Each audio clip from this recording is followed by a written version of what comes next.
Okay, in this video, I hope to show you how to use a Google Doc as a basis for everything you're about to do on the vinyl cutter. You can also use it as a basis for the laser, but that's going to be a video sometime in the future. So, I have shown right here two different font styles, and it's completely up to you which font you want to use. There's advantages and disadvantages to both. Now, I prefer a cursive font where all of the letters tend to run together, but I found a lot of sixth graders don't grow up reading cursive, and so this might just look like a big blur to them. The reason I choose a cursive font is because when you go to weed, when you weed the vinyl, you're removing the parts of the vinyl sticker that you don't want to keep. When you go to weed with a cursive font, all of the letters help support each other and they kind of hold each other in place.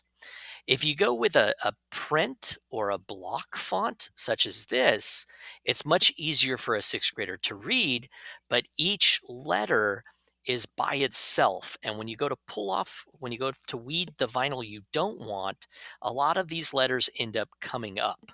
And so you have to kind of tap them down as you go when you're weeding. And so the advantage is it's more easy to see. The disadvantage is all the letters are completely individual. Whereas this one, it might be more difficult for some of you to read, but the letters help support each other. In both cases, I chose a 96 font. Not that it's the exact size of the final product, but it helps me kind of balance out the images at a large scale. Now, looking at this picture of Elmo for my daughter, her name is Cassandra, and so she goes by Cassie. She really likes Elmo. She really likes Cookie Monster. Heck, she even likes Abby Cadabby.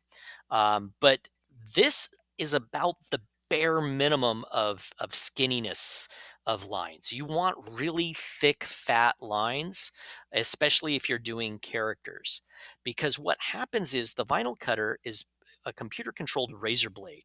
It's going to cut on the outside of these black lines, and then it's going to go back and it's going to cut on the inside of the black lines. If the line is too skinny, it ends up destroying itself. It ends up weeding itself while it's cutting. Because I know that, there's some things I can do to help with this sticker because I've done this a couple of times before. I know what I need to do. I need to create a box around Elmo.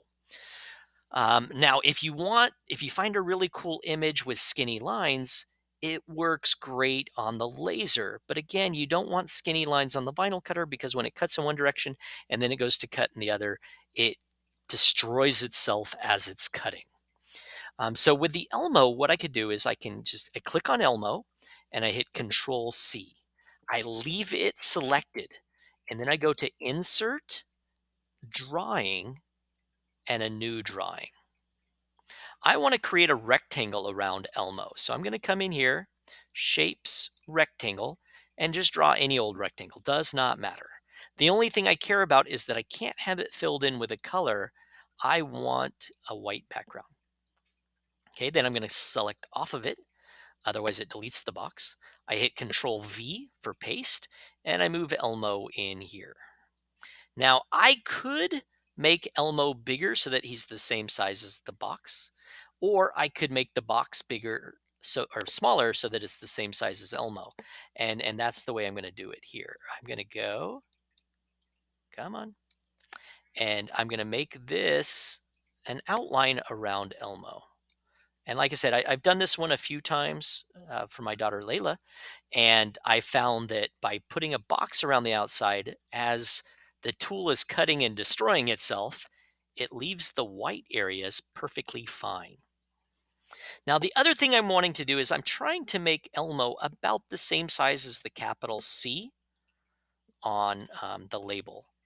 And so by doing that, by keeping them the same size, it tends to work out.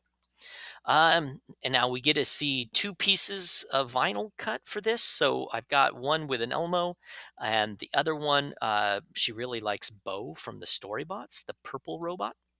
And so I typed in Storybots coloring book page Bo.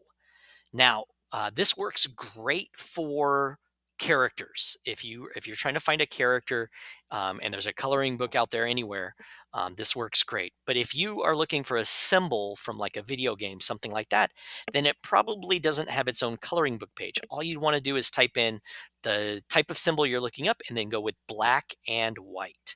By adding black and white, you're going to get images like these. Now, this one is a great image. It's funny with the party horn. She's got a party horn. She's got a cupcake. Um, but the lines are so skinny, it's going to destroy itself in printing. This one, the lines are thicker, but there's so much going on. You've got so many different things. So something like this works great. If I don't want to snip it here because there's these little icons and stuff. But if I click on it, I get this image here. I then use my snipping tool to snip that. Um, and I go back to my Google Doc. Got my cursor right there, Control V to paste. Ooh, that is a big picture. So I want to shrink it down a little bit. I'm going to shrink it down more here in just a second. Um, but I want to get rid of, there's a trademark here. Now, I don't really care about copyright. I'm going to do a Control C, do Insert, Drawing, New. I don't care about copyrights because I'm not selling this. I'm not making a profit off this. It's just for educational purposes. I might come in here and you can use any third party editing software. You don't have to use the drawing in a Google Doc, but it works for me. I'm going to come in here and I'm going to do this, this, and a rectangle. I'm going to put a rectangle right over the top of that trademark and then change the color to be the same as the background. And that looks pretty good. Now, preferably, I would like one without a gray background. If it was a different image, I could go into image options and make this a true black and white image. I could adjust the contrast, things like that under image options. But for some reason, with this image, I don't get that option. I can do text wrapping, I could do size and rotation, but normally color is right here and it's not there for this one. So we're just going to pretend. So I would then shrink that down until it's about the same size as the capital C, and I'm good to go. So at this point, you would have edited your Google Doc so that it has whatever writing or images you want. You could do all images, you could do all writing, you could do a combination of either one. But you're going to get two pieces of vinyl to work with, and so you can either do the same thing on both, or you could do something different. It's up to you. And then from there, we're going to go to the Cricut Design Space, but that's going to be in the next video. So Cricut Design Space will be in the next video. That's all for this one. And so I'll see you in the next one. Bye.